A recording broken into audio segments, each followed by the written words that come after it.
Hello comrades, and welcome to another video on the Russian Revolution Area of Study 1.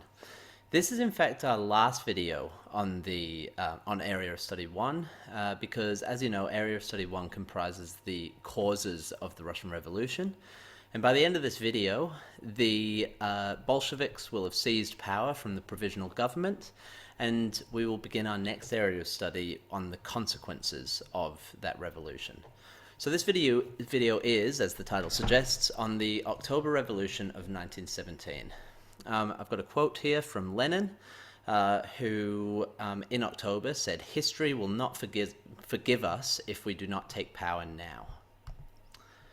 So let's have a look at the progression of events in October 1917. So on the 10th of October, there was a meeting of the Bolshevik Central Committee. You can see in this picture we've got Lenin speaking to Stalin and some other Bolsheviks at this committee. So by early October, the provisional government's inability to address the issues that Lenin identified as peace, bread, land meant that their authority was in rapid decline. 3 days after returning to Petrograd, remember Lenin arrived back on the 7th of October from Finland. 3 days after his return, he called a meeting of the Bolshevik Central Committee to discuss staging an uprising against the provisional government. Lenin believed that if they waited any longer, a coalition socialist government might form that would marginalize the Bolsheviks, and that the proletariat was ready for a revolutionary uprising. Remember, Lenin did not want a coalition socialist government. He did not believe that the revolution was over. He wanted all power to the Soviets, and so any idea of a coalition government was not an option for Lenin. Trotsky, however, favored waiting until the Second All-Russian Congress of Soviets in late October. So while Lenin wanted to start an uprising sooner rather than later, Trotsky favored waiting a couple of weeks. Finally, the committee, including Lenin, agreed to this. Now, this meeting is often represented as a decisive plan for the Bolsheviks to seize power. And those meeting on the 10th of October agreed on the principle of an armed insurrection, but did not set an exact date. So if we think about this meeting, it was basically the Bolsheviks resolving that they will seize power in the not too distant future. The Military Revolutionary Committee, or otherwise known as Milrevcom, Military Revolutionary Committee. So in mid-October 1917, Kerensky ordered the Petrograd garrison to the northern front. Now, he did this for a number of reasons. First of all, he masked it as providing reinforcements in the north against Germany, as the First World War was still going. But really, his true intention was to rid the capital of revolutionary troops and lure the Bolsheviks into an ill-planned uprising. He had plans, as we will see shortly, to fight back against the Bolsheviks' rising power and their rising authority. And so he wanted to lure them into a coup of some sort whereby he could bring his loyal soldiers to crush them. So knowing that the Petrograd garrison were heavily influenced by the Soviets, and in being influenced by the Soviets, they were also influenced by the Bolsheviks, he sent the troops away. However, soldiers of the garrison opposed the move, and the Bolsheviks accused the provisional government of plotting to abandon the capital and close down the Soviets. So they saw right through Kerensky's order. The Petrograd Soviet moved to defend the city against Germany and the threat of counter-revolution. So on the 16th of October, a Military Revolutionary Committee, or the Milrevcom, was formed to take direct control of the city's garrison.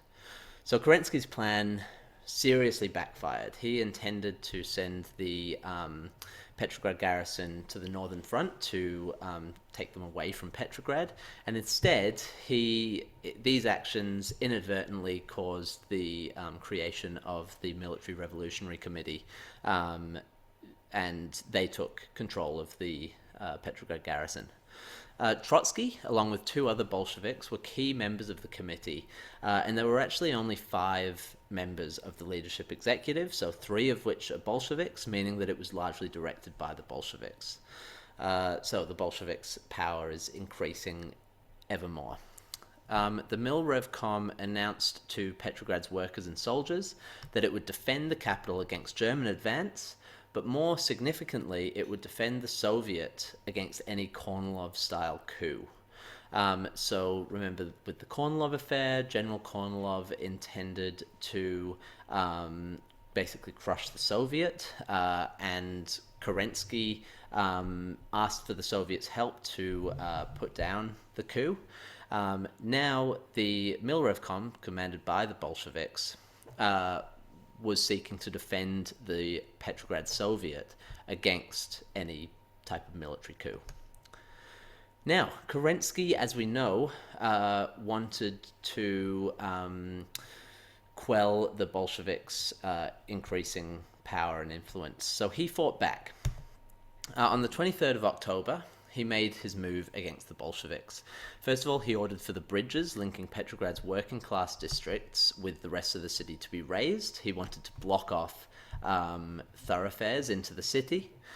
He also ordered the shutdown of the printing presses of Bolshevik newspapers, as he didn't want any Bolshevik plans for an uprising to spread through the newspapers, and he ordered the arrest of leading Bolsheviks and members of the Milrevcom. However, he did not have success in arresting these leading Bolsheviks. Trotsky, who was he was basically the head of the Milrevcom, decided that Kerensky was attempting an anti-Soviet counter-revolution, much like Kornilov. So he used the authority of the Milrevcom to retake the city. Therefore, on the 24th of October, the next day, Red Guards and the Military Revolutionary Committee soldiers took over the bridge checkpoints, they recaptured the printing presses, and they seized control of strategic buildings and offices, such as post offices, train stations, and banks. The provisional government was confined to the Winter Palace, and Kerensky, realizing that his plan to fight back against the Bolsheviks had horrendously failed, he fled Petrograd the next day. Kerensky's ignorance of the Milrevcom's commitment to defend the Petrograd Soviet inadvertently started the October Revolution. Now, here are some historical interpretations. So the first one comes from Richard Pipes in an article that he wrote called The Great October Revolution as a Clandestine Coup d'etat. So a coup d'etat, if you don't already know, is a military takeover, basically. So Richard Pipes says, October was not a revolution, but a classic coup d'etat, planned in the dead of night on October 10th, and executed 2 weeks later. The seizure of power, masterminded by Trotsky, was a model coup. Conceived and carried out in the strictest secrecy, it eschewed barricades and mob actions in favor of surgical strikes against the organ of the state. It was so successfully camouflaged as a transfer of power to the All-Russian Congress of Soviets that virtually no one, including the rank and file of the Bolshevik Party, had any inkling of what had happened. Now, if we compare that with Alexander Rabinovich, in his article, The Bolsheviks Come to Power, The Revolution of 1917 in Petrograd, he claims, only in the wake of the government's direct attack on the left was an armed uprising of the kind envisioned by Lenin feasible. For the Petrograd masses, to the extent that they supported the Bolsheviks in the overthrow of the provisional government, did so not out of any sympathy for strictly Bolshevik rule, but because they believed the revolution and the Congress to be an imminent danger. So Pipes seems to be suggesting that this was an offensive from the Bolsheviks. It was a coup d'etat that was planned by Trotsky, while Rabinovich claims that it was a defensive move after Kerensky's attempts to crush the Bolsheviks. So two different interpretations of what happened. So, the storming of the Winter Palace. I've just included this image that shows it's a visual interpretation of the storming of the Winter Palace. And as you can see, we've got soldiers storming in, this man here holding a gun and leading the charge. And it looks quite heroic, and it looks like a traditional storming of a palace or of any building. However, there are different interpretations of how this event, the storming of the Winter Palace, actually went. So we've got a timeline here. On the 25th to 26th of October, at midnight on the 25th of October, i.e., after early morning on the 25th of October, Lenin arrives at the Smolny Institute. Now, this is the Soviet and Bolshevik headquarters. At 2 a.m., the Bolshevik Central Committee meets and draws up plans for a seizure of power. At 9 a.m., Kerensky flees the Winter Palace. This is after the Bolsheviks have already taken control of many key buildings. At 10 a.m., Lenin releases a statement declaring the overthrow of the provisional government. Much later, at 9:40 p.m., the cruiser Aurora signals the start of the assault on the Winter Palace, so they fired cannons at the Winter Palace. 10:40 p.m., the Second All-Russian Congress of Soviets opens.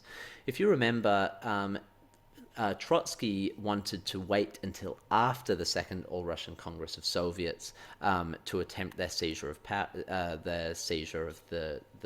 of power. But this had already begun before the opening of the Congress. At 11 p.m., cannons of the fortress opened fire on the Winter Palace, so the Bolsheviks had taken control of a fortress, and they used their cannons to open fire. At 1 a.m., Trotsky condemned socialist revolutionaries and Menshevik delegates of the Soviet Congress, which we'll talk about just in a sec. Martov leads the remaining Menshevik delegates in a protest walkout, which we'll mention in a moment was a terrible miscalculation.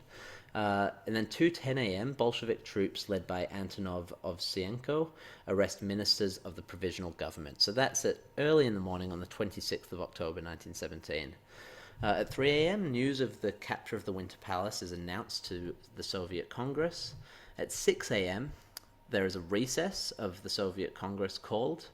And then that evening, at 8:40 p.m., Soviet Congress reopens. Lenin addresses the Congress and delivers his decrees on peace and land. And basically that is the end of the October Revolution, and the Bolsheviks now are in power. So let's have a look at the Second All-Russian Congress of Soviets. So on the 25th of October at 10:40 p.m., as I mentioned before, the Second All-Russian Congress of Soviets opened at the Smolny Institute. First, some Menshevik and socialist revolutionary delegates spoke, proposing the formation of a socialist coalition government and denouncing the actions of the Bolsheviks. Remember that Lenin did not want a socialist coalition government, and so these Mensheviks and SRs were denouncing what the Bolsheviks were doing, as this was happening after the Bolsheviks had seized power, had taken control of some key buildings and retaken parts of the city. At 1 a.m. on the 26th of October, most Menshevik and SRs joined in a walkout protest against events unfolding at the Winter Palace. They'd heard about what was happening at the Winter Palace, and they protested by walking out on the Congress. Historian Robert Service argues that this walkout was a terrible miscalculation, as it offered only ineffective disapproval rather than a true challenge on the floor of the Congress. Also, it meant that the Congress was now largely Bolshevik, and so they had really control of the proceedings. Trotsky rose next after most of these Mensheviks and SRs walked out, and he delivered one of his most famous speeches. So on the 26th of October 1917, Trotsky delivered this speech saying, "A rising of the masses requires no justification. What has happened is an insurrection and not a conspiracy. We hardened the revolutionary energy of the Petersburg workers and soldiers. The masses followed our banner and our insurrection was victorious. And now we are told, renounce your victory, make concessions, compromise. With whom, I ask? No, here no compromise is possible. To those who have left, i.e. the Mensheviks and SRs, and those who tell us to do this, we must say, you are miserable bankrupts. Your role is played out. Go back where you ought to go, into the dustbin of history." So this is a very famous speech from Trotsky, and that final quote, "into the dustbin of history," has been widely quoted. So he's addressing the Mensheviks and the SRs with that quote. Now, the remaining Mensheviks and SRs after this basically said, "Okay, you want us to leave? We'll go," and they left the Congress. And so the Bolsheviks now had control of the entire Soviet Congress. So news of the fall of the Winter Palace arrived around 3 a.m. at the Congress and was received with cheering by all the Bolsheviks present. A manifesto written by Lenin proclaiming the establishment of Soviet power was read out, and it said, "To all workers, soldiers, and peasants, supported by an overwhelming majority of the workers, soldiers, and peasants, and basing itself on the victorious insurrection of the workers and the garrison of Petrograd, the Congress hereby resolves to take governmental power into its own hands." So this is announcing that the Soviets are taking control, and here is a visual representation of Lenin delivering this speech. So the formation of the Soviet government. Early in the morning of the 27th of October, Lenin announced to the Congress that a new Soviet government was to be formed, the Council of People's Commissars, otherwise known as the Sovnarkom. All the ministers or commissars were Bolsheviks. Alexandra Kollontai was Commissar of Social Welfare. Joseph Stalin, who will feature much more heavily in Area of Study 2, was Commissar of Nationalities. Alexander Shliapnikov was Commissar of Labor. Anatoly Lunacharsky was Commissar for Enlightenment, i.e. Arts and Education, and Trotsky was Commissar of Foreign Affairs. Lenin was the new government's chairman. A new Soviet Central Executive Committee was also voted in, consisting of 29 left-leaning socialist revolutionaries, 6 Mensheviks, and 62 Bolsheviks. To appease people's concerns over the Bolsheviks holding too much power, as people demanded for all power to the Soviets, not all power to the Bolsheviks, Lenin claimed that the Sovnarkom would only rule until the Constituent Assembly convened in early 1918, and that the proposed November elections would go ahead as planned. So let's have a brief look at the leadership of Lenin and Trotsky in October. So Lenin, his ideas fueled the revolution. His charisma at the Central Committee meeting was central to the shift from defense to attack against the provisional government. He announced the founding of an exclusively socialist government. While Trotsky, he was the chairman of the Milrevcom, so he was responsible for the initial military response to Kerensky's moves on 23rd of October. He planned and directed the uprising against the provisional government, and he provoked the remaining Menshevik delegates to leave the Second Congress of Soviets by telling them to return to the dustbin of history. It could be said that Trotsky organized the Bolshevik seizure of power and Lenin inspired it. So both were very important, showed very significant leadership, but that's one way to think about their roles in October. Briefly, just to finish, let's have a look at some quotes about these two leaders. So Trotsky argued that Lenin's contribution was essential. He said, "Had I not been present in 1917, the October Revolution would still have taken place, on the condition that Lenin was present and in command. If neither Lenin nor I had been present, there would have been no October Revolution. The leadership of the Bolshevik Party would have prevented it from occurring." So he seems to be saying that he and Lenin pushed for the overthrow of the government, while other leaders in the Bolshevik party were more open to a socialist coalition government. Now, Trotsky, a quote on Trotsky. Now, this comes from Joseph Stalin, who, even though they would later become bitter enemies, which we will find in our next area of study, he outlined Trotsky's role in the October Revolution when he wrote an article in November 1918. He said, "All practical work in connection with the organization of the uprising was done under the immediate direction of Comrade Trotsky, the president of the Petrograd Soviet. It can be stated with certainty that the party is indebted primarily and principally to Comrade Trotsky for the rapid going over of the garrison to the side of the Soviet and the efficient manner in which the work of the Military Revolutionary Committee was organized." So both leaders showed, both of these figures showed tremendous leadership during the October Revolution, and without them, who knows if the October Revolution would have taken place. Now that brings us to the end of our first area of study, causes of the revolution. The Bolsheviks, or the Soviets, are in power. Lenin is the chairman of the Soviet, and Trotsky is also a significant figure, and as is Stalin. So our next area of study, we will look at the consequences of the Russian Revolution. All right, thanks.